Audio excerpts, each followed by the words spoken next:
Well, all set. When we talk about, when we say set in daily life, we say all set means everything is all right and we are prepared for something. Yes, of course, we are prepared to talk about types of relations. When we say set in maths, it means a collection of well-defined objects. What a relation in maths? A relation is a subset of A cross B, that is the Cartesian product that we have discussed in our previous session. Now we are going to talk about the types of relations. अब सबसे पहली बात ये relations है क्या? सीधी सी बात है, relation एक set है और एक ऐसा set है जिसमें ordered pairs हैं. कैसे ordered pair है? जिसके ऑर्डर्ड पेयर का पहला एलिमेंट रिप्लेसमेंट सेट में से लिया गया है और दूसरा एलिमेंट कोडोमेन में से लिया गया है. जो पहला एलिमेंट है उसको कभी कभी हम बोलते हैं इनपुट और दूसरा क्या हो गया, यहां इनपुट है और यहां आउटपुट हो गया. या हम अगर यहां पर x है और यहां पर y है तो हम बोलते हैं y is the image of x.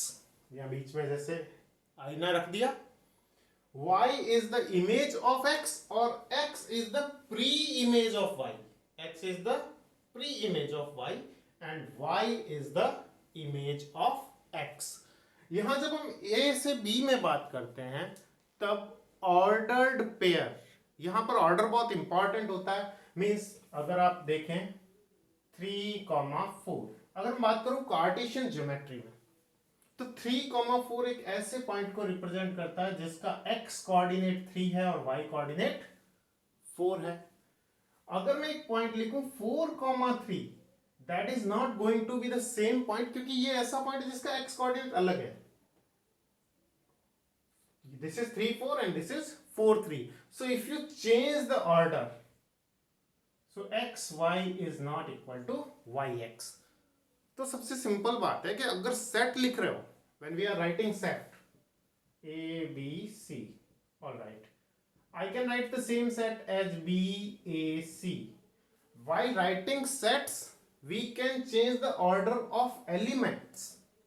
These are elements but this is an ordered pair and the elements of n ordered pairs are non-reversible, means we cannot change. These two are different things. This ordered pair is a different one and this one is a different. अब बात करते हैं हम relation की. अब relation daily life में बहुत सारे देखते हैं, चाचा मम्मी ताई पापा भैया दोस्त, ये डेली लाइफ में रिलेशंस है. अलजेब्रा में आ जाएं, अर्थमेटिक में आ जाएं, यहाँ पर हमारे पास रिलेशंस कैसे हैं. a is greater than equal to b, a is equal to b, a plus 3b is equal to 9, a square plus b square is equal to 25, like this. यानी हम रिलेशंस को इक्वेशंस की form में लिख दें. अगर हम बात करें कोऑर्डिनेट ज्योमेट्री की, यहाँ पर भी रिलेशन हमें नजर आते हैं. जैसे दो लाइंस हैं वो पैरेलल हैं, दो लाइंस परपेंडिकुलर हैं, two triangles are congruent similar. यानी in each and every field में कुछ भी. और सबसे बड़ी बात, relation set of ordered pairs है और उसमें ऑर्डर्ड पेयर में पहला एलिमेंट फर्स्ट सेट से लेना, दूसरा सेकंड सेट से, रिप्लेसमेंट सेट है कोडोमेन से. कोई इनमें रिलेवेंस होना जरूरी नहीं है. मैं चाहूं तो मेरे इस मार्कर के साथ मैं बराक ओबामा लिख दूं, मैं चाहूं तो इसके साथ डस्टर के साथ पर्दा लिख दूं. शर्त ये होनी चाहिए रिलेशन के लिए कि डस्टर यहां रिप्लेसमेंट सेट में होना चाहिए और पर्दा यहां. और सबसे, अब रिलेशन को किस किस तरह से लिख सकते हैं, आराम से बात करते हैं. पहला, सबसे पहले बात करते हैं दो सेट के कार्टेशियन प्रोडक्ट को कैसे लिखते हैं. Cartesian product is written as a cross b is equal to x comma y such that x is element of a and y is element of b. इसको कम शब्दों में सीधा बोले तो उन सभी ऑर्डर्ड पेयर का सेट जिसमें से x a में हो और y b में, this is set of all ordered pairs.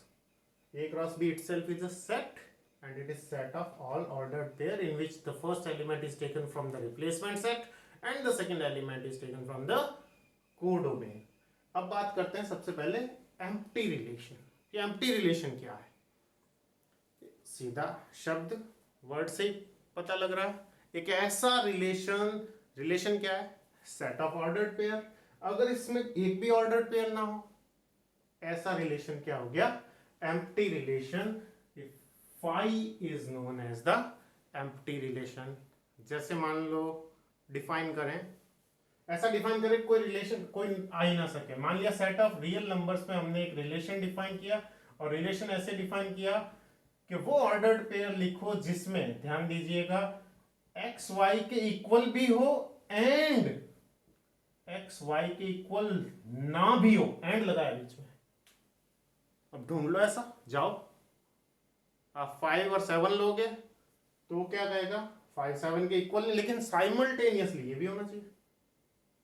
ये कभी हो ही नहीं सकेगा. अगर कोई दो नंबर इक्वल है तो अनइक्वल नहीं होंगे, और जो अनइक्वल है तो इक्वल नहीं होंगे. यानी इस तरह का कोई भी ऑर्डर्ड पेयर हमें नहीं मिलेगा. यानी डोमेन का रिप्लेसमेंट सेट का कोई भी एलिमेंट कोडोमेन के किसी भी एलिमेंट से रिलेटेड नहीं होगा, और ऐसे सेट को हम बोलते हैं empty relation. Is it clear? If no element of replacement set is related to any element of codomain, such a relation is known as empty set. Empty यानी जहां पर कोई भी ऑर्डर्ड पेयर बन ही ना सके. देखो मजे की बात ये, अगर मैं यहां एंड की जगह ए एंड डी एंड की जगह और लगा दूं, अब यहां बहुत सारे आ जाएंगे. बहुत सारे नहीं, सारे ही आ जाएंगे. अगर आप रियल नंबर्स कोई भी दुनिया के दो लेंगे, या तो वो दोनों इक्वल होंगे या फिर वो इक्वल नहीं होंगे. ये होता है और का साइन. यहां पर दो साइन है, ए एंड डी एंड ऐसे लिखते हैं, तो ये एंड का साइन है, एंड, और ये और. तो हम बात कर रहे हैं और, या तो इक्वल है या इक्वल नहीं है. तो दुनिया के कोई भी दो नंबर लोगे, 0 के साथ 5 लोगे, ऑब्वियसली या तो वो 0 5 के इक्वल है, नहीं है कोई बात नहीं, लेकिन 0 5 के इक्वल नहीं है, इसका मतलब हर एक ऑर्डर्ड पेयर रियल नंबर्स का इस रिलेशन को सेटिस्फाई करेगा. और ऐसे रिलेशन को, यानी सारे के सारे ऑर्डर्ड पेयर आ गए, ऐसे रिलेशन को बोलते हैं यूनिवर्सल रिलेशन. आप देखो रिलेशन वही था, सिर्फ एंड लगाया, बोल रहा इक्वल भी हो साथ ही साथ इक्वल भी ना हो, दोनों साइमल्टेनियसली हो. It is never possible. That means empty relation.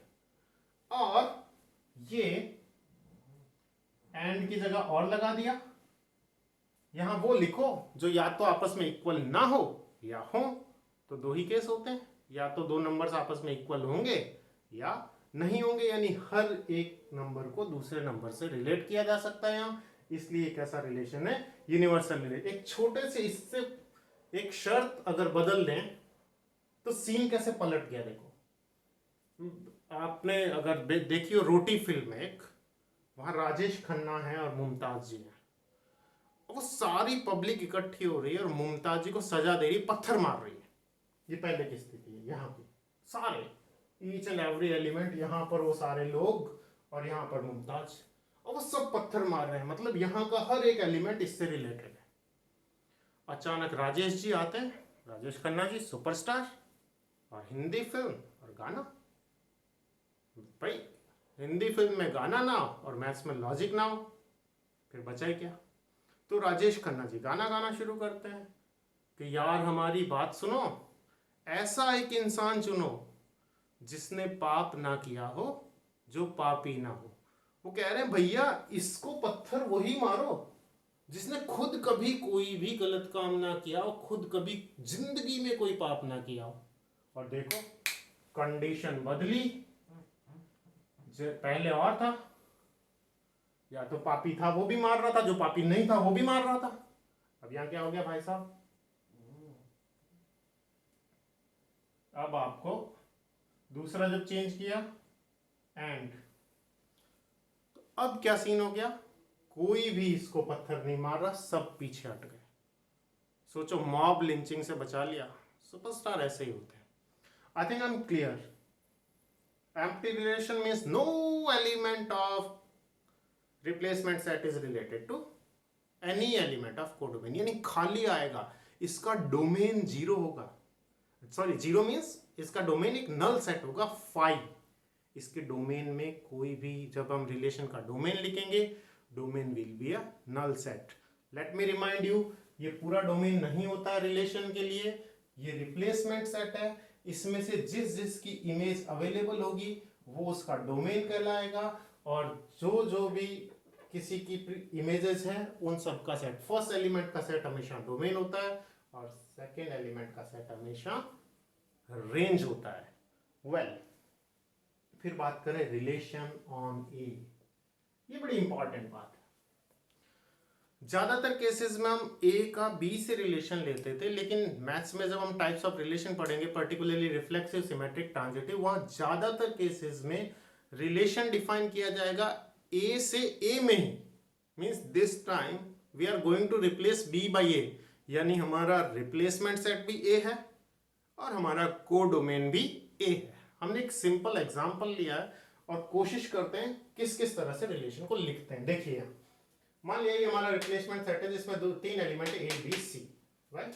The A set includes 3 element A B and C, और ए से ए में, अब ए से ए में अगर मैं कार्टेशियन प्रोडक्ट डिफाइन करना चाहूं तो मैं सबको कनेक्ट करूंगा, A B A C, B A B B B C A C B C C. तो Cartesian product A cross A will include all those ordered pair in which first element is taken from set A, that is replacement set, and the second element is taken from this set codomain, and here in this case we are talking about relation on A. If a relation is defined from a set A to the same set A, then it is known as relation on A. Relation on A cross A की बजाय इसको क्या बोलेंगे, relation on A। जैसे बोलेंगे relation is defined on set of natural numbers. When we use this term means the replacement set is natural number as well as the codomain is natural number. So अगर ऐसा है तो इसको ऐसे लिखा, this is rule form। अगर इसको ordered pair में लिखूं ऐसे लिख दिया, और एक मैट्रिक्स फॉर्म है जो कि हम बहुत यूज करेंगे, पर्टिकुलरली तब जब हमसे कोई पूछे कितने रिफ्लेक्सिव रिलेशन होंगे। वेल, ये हमने ऑर्डर्ड क्रॉस प्रोडक्ट लिया, हमने ए बी सी 3 एलिमेंट है, उनका A B C cross product लेंगे। यहां से फर्स्ट रो से पहला एलिमेंट, कॉलम से A comma B, A comma C, B A B C, ये जो 9 एलिमेंट्स है। यहां से आपको पता लग सकता है सीधा एरिया ऑफ स्क्वायर, कितने पेयर्स बनेंगे, 3 इधर है 3 इधर है, टोटल 3 3 9। क्योंकि ए क्रॉस बी में 9 एलिमेंट है, इसलिए क्योंकि ए क्रॉस बी में 9 एलिमेंट्स हैं, इसलिए ए क्रॉस बी के subsets of A cross B कितने हो जाएंगे, 2 माना इसमें m और इसमें n एलिमेंट होते हैं तो 2 mn। अगर कोई पूछे कितने नॉन एम्प्टी रिलेशन होंगे, every subset is a relation non empty, इसमें से एक ही रिलेशन फाई है एम्प्टी, बाकी के सारे नॉन एम्प्टी है, नॉन एम्प्टी। तो अगर कोई पूछे non empty relation from A to B, non empty, कई बार कॉम्पिटिटिव एग्जाम्स में इस तरह के क्वेश्चन पूछते हैं, non empty relation from A to B. एक और बात, empty relation and universal relation are known as trivial relation. ये दोनों क्या कहलाते, TRIVI, ट्रिवियल रिलेशंस। तो टोटल कितने ट्रिवियल रिलेशंस हैं? 2। और टोटल रिलेशंस कितने होते हैं? 2⁻mn। एक छोटा सा क्वेश्चन अगर कोई पूछ ले, how many non trivial relation can be defined from A to B? So total relations are 2⁻mn. How many trivial relations are there? 5, and the cross product of those two, that is universal. तो 2 subtract कर दो उसमें से, 2⁻mn minus 2. देखो ध्यान दो, total number of relations from A to B, total number of relations, that is how many subsets can we get from A cross B, that is 2⁻mn. Now total number of non-empty relations, there is one empty relation in all, so 2⁻mn minus 1. How many non-trivial relation can be defined in 2 non-empty sets? So what you will say? 2⁻mn minus 2. So 2⁻mn, 2⁻mn minus 1, 2⁻mn minus 2. ये answers है हमारे किन questions के? कितने total relation, कितने trivial relation, trivial relation 2 होते हैं, कितने non trivial relation 2⁻mn minus 2, कितने एम्प्टी रिलेशन ओनली 1, और कितने नॉन एम्प्टी 2⁻mn minus 1. चलिए अब आगे प्रोसीड करते हैं सबसे इंपॉर्टेंट टॉपिक, जिससे हमारा अगला टॉपिक होगा रिफ्लेक्सिव रिलेशन. सबसे बड़ी मजे की बात देखिए, relation on A, when the replacement set and the codomain is same, that is the relation is defined from A to B, then number of pairs n square. Number of pairs कितने होंगे? If A has n elements, then n rows here, n columns. The area of this square, that is number of elements, will be n into n is equal to n square. Let's talk about this. So we have got A cross A is A B A C B A B B, or we can find like this. This is square representation. This is pictorial representation. This is rule form, and this is roster form. See, this is pictorial.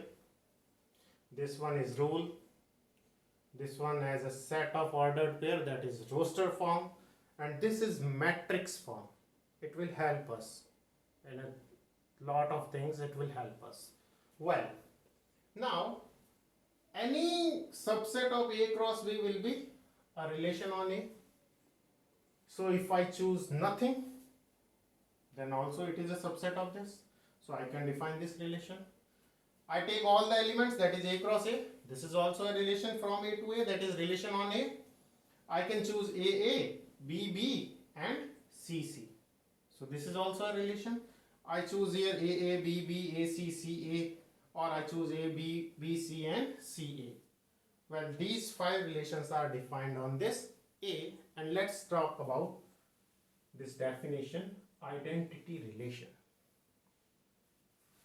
If in a relation each and every element is related to itself only, there is a word only. अगर किसी relation में हर एक element, each and every, हर एक element खुद से और केवल खुद से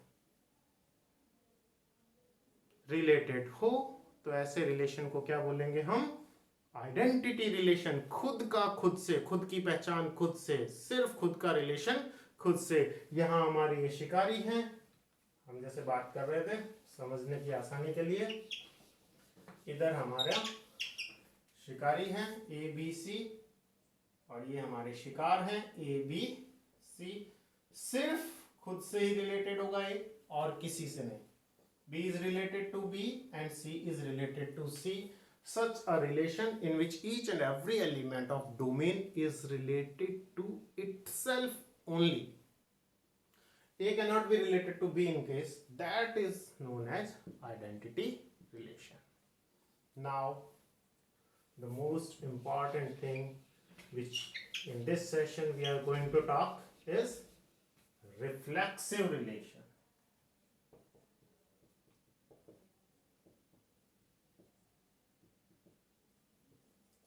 Well, what a reflexive relation is. Reflection word तो सुना हुआ लग रहा है, बहुत सारी कहानियां.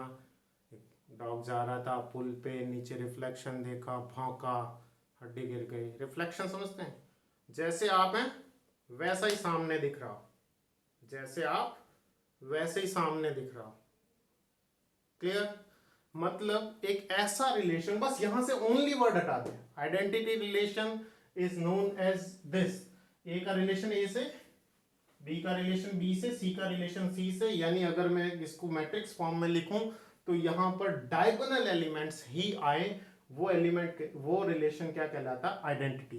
सिर्फ और सिर्फ डायगोनल आए, इसके अलावा एक भी ना आया. डायगोनल में एक भी बचे भी ना. ऐसा ना हो कि ए आ गया, बी आ गया और सी नहीं आया, तो आइडेंटिटी रिलेशन नहीं होगा.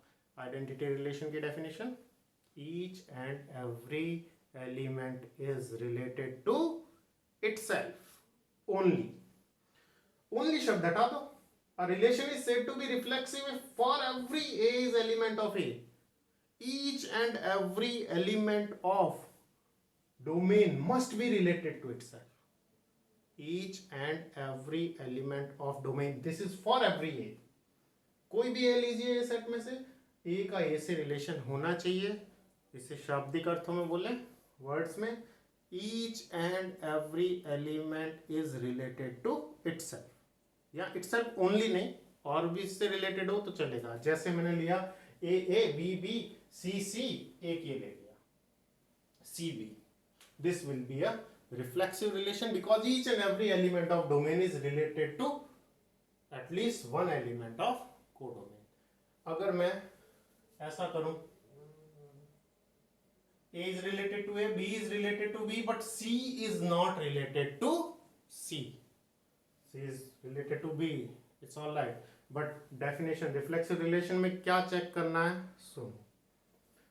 If each and every element of domain is related to codomain, then it is reflexive. समझ में आ रहा है? करना क्या है? हर एक एलिमेंट का खुद से रिलेशन होना चाहिए.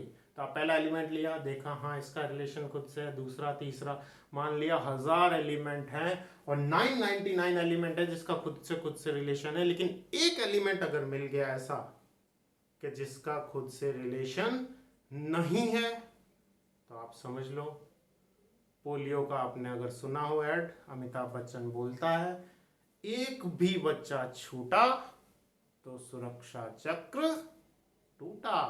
मतलब अगर एक भी बच्चा पोलियो से ग्रसित रहा पूरी सोसाइटी में, तो हम पोलियो को हटा नहीं पाएंगे. कोरोना में भी अगर एक भी बंदा रह गया ऐसा जिसको कोरोना है, तो सोसाइटी में से कोरोना का जाना बहुत मुश्किल हो जाएगा.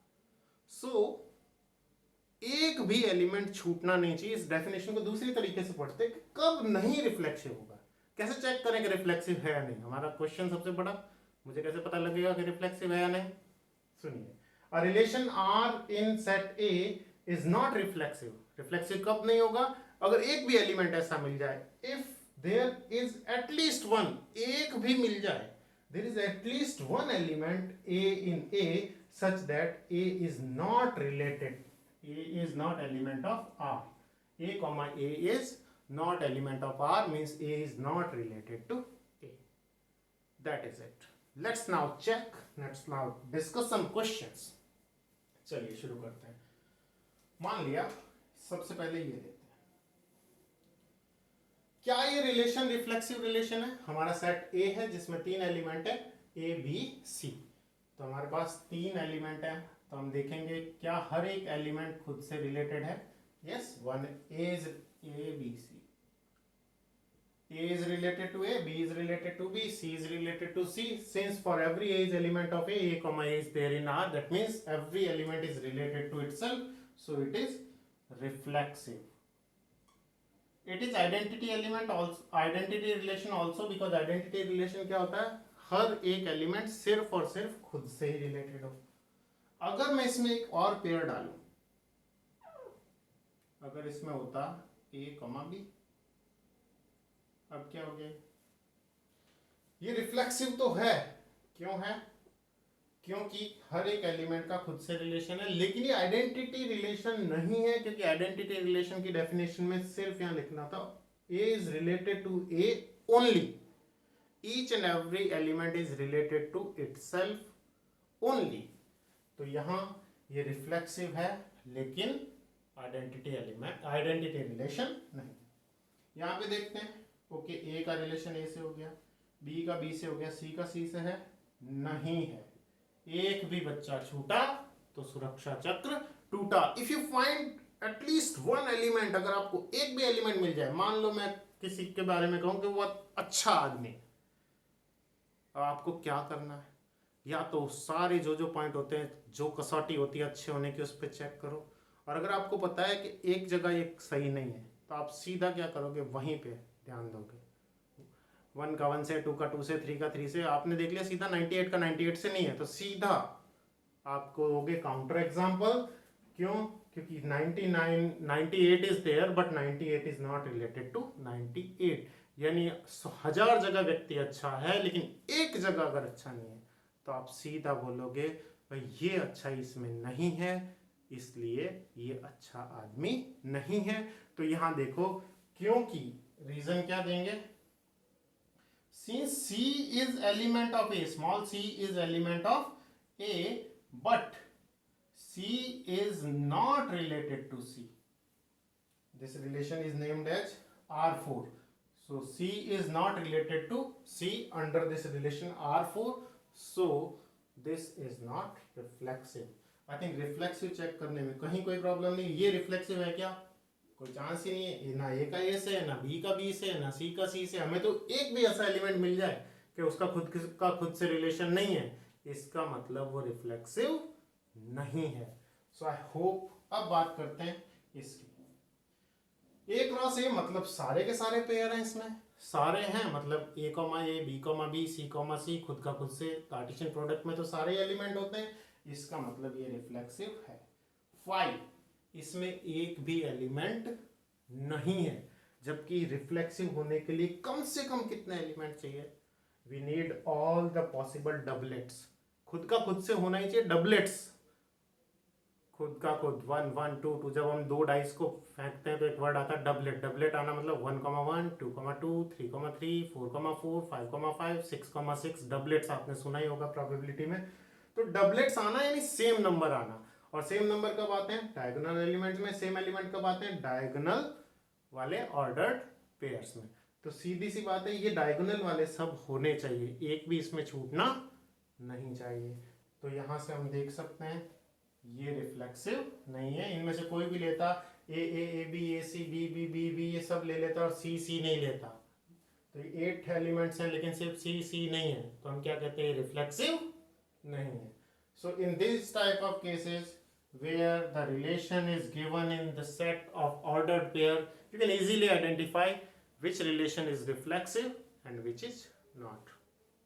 अब आप कहोगे सर ये तो ठीक है, बट वो जो दूसरे टाइप वाले question, let's talk about those. यहाँ पर इससे पहले 2-4 क्वेश्चन। क्या कोई नंबर, क्या सभी नंबर नॉन जीरो नंबर्स खुद को डिवाइड करते हैं? Of course, one time. Okay, क्या किसी एक इंटीजर में से दूसरा इंटीजर सब्ट्रैक्ट करने पे वापस इंटीजर ही आता है? Of course. और अगर किसी नंबर को खुद में से ही सब्ट्रैक्ट करें, a minus A, that will give you अ 0। क्या 0 एक इंटीजर है? Of course. ओके, अगर हम बात करें क्या कोई लाइन खुद के पैरेलल होती है? Of course, by geometry we know that every line is parallel to itself. अगर कोई ये पूछे क्या दो ट्राइंगल कॉन्ग्रुएंट होते हैं? विदाउट एनी डाउट, और आंसर इज यस। सॉरी, अगर कोई ये पूछे कि क्या कोई ट्राइंगल खुद के ही कॉन्ग्रुएंट होते हैं? Is a triangle congruent to itself? Of course, every triangle is congruent to itself. या अगर कोई ये पूछे कि अगर कोई दो रेशनल नंबर्स हैं, हमें सेट ऑफ रेशनल नंबर्स में बात करें, तो क्या दो रेशनल नंबर्स को जोड़ने पे हमेशा रेशनल आता है? Of course. If you add two rational numbers, the result is always going to be a rational number. So you need to do nothing but reason logically. Your reasoning must be logical. If you are good at reasoning, then it's done. See, let's talk about this. X is divisor by y. We know that every number is divisor of itself. So under the given relation, each element is related to itself. Listen, we are repeating the definition. If under a given relation, each element is related to itself. If under a given relation, each element is related to itself, then it is reflexive. Here, we know that each and every natural number is divisor of itself. So under the given relation, each element is related to itself. That is, for every A is element of A comma is element of R, so R is reflexive. अब हमारे साथ पता है क्या problem है? Sir आपने क्या बोला बताओ. देखो ध्यान से सुनो. किसी भी चीज को सीखने का तरीका, जो स्टेप्स है लर्निंग के, वो है LSRW. Listening. First of all try to listen.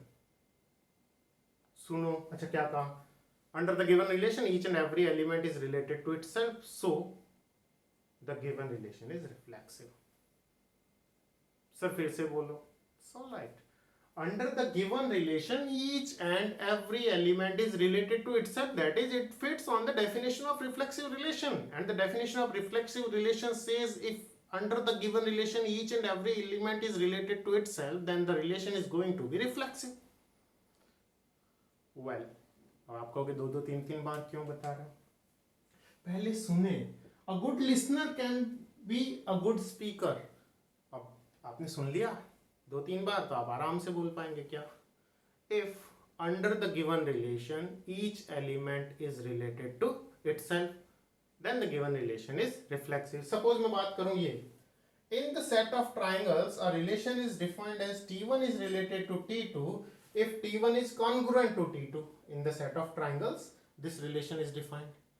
मुझे बताना है क्या कोई ट्राइंगल खुद के कॉन्ग्रुएंट होता है? Do every triangle congruent to itself? बिल्कुल. जवाब आ गया हाँ. सर लिखें कैसे? हम सीधा यहां राइटिंग यहां आ जाते हैं. जंप. सर लिखें कैसे बताओ? Listen. We know that every triangle is congruent to itself. By geometry, we know that every triangle is congruent to itself. So, under the given relation, each and every element of domain, that is A, is related to itself. Hence, for every A is element of A, comma A is element of R, so R is reflexive. Listen. First of all, you must listen. Then you try to speak. Then you try to read. Now you can go for some examples, some solved examples. If you try to read what he is writing and why it is written so. Well, we'll talk about lines. In the set of lines, a line is related to second line if the two lines are parallel. In the set of lines in a plane, L is a set of lines in a plane. L1 is related to L2 if L1 is parallel to L2. The question must comes, क्या हर एक element खुद से related है? मतलब हमें क्या देखना है? क्या कोई लाइन, क्या हर एक लाइन खुद के पैरेलल होती है? What you will say? Yes, since every line is parallel to itself, so under the given relation, each and every element is related to itself. That is, for every A is element of A is related to A. इसको ऐसे भी लिख सकते थे, A is related to A और A comma A is element of R. So the given relation is reflexive. That is how we write. See, listen, speak, read. कुछ questions की reasoning पढ़ें. कई लोग कहते हैं सर ये पहले चैप्टर में क्या लिखा है पता नहीं चल रहा. मैं कैसे लिखूं? वो तो लिख देता सर, आप तो बोल के चले जाते हो, पर मैं क्या करूं? Please listen, speak, right, read, then go for writing. यही लिखना है जो सुना है, जो बोला है, जो पढ़ा है वो लिखना है। समझ में आ रही है बात? देखो मैं सिंपल सा एग्जांपल देके खत्म करूंगा। आप जब बहुत छोटे थे ना, तो आपकी मम्मी आपको कहती थी बोलो बेटा मम्मी, आप नहीं बोल पाते थे, आप नहीं बोल पाते थे। फिर मम्मी क्या करती थी, और आज देखो आप क्या गजब बोलते हैं, लिखते हैं, माँ को परिभाषित कर सकते हैं, बता सकते हैं माँ क्या है, कैसे। अब सब जैसे आप जानने लगोगे, देखो आपने सुना, मम्मी ने आपको प्रैक्टिस दी, माँ बोलो मम्मा, बोलो बोलो, बहुत बार उन्होंने सुना है। जब आपने सुना बहुत बार ये शब्द, अगर मम्मी ने नहीं बताया होता ना कि मम्मी बोलना है या पापा बोलना, बड़ा मुश्किल होता है। फिर आपने बोला बहुत बार, फिर जब आपने बहुत बार बोला, फिर पढ़ा, और आप बहुत आसानी से लिख पा रहे हो।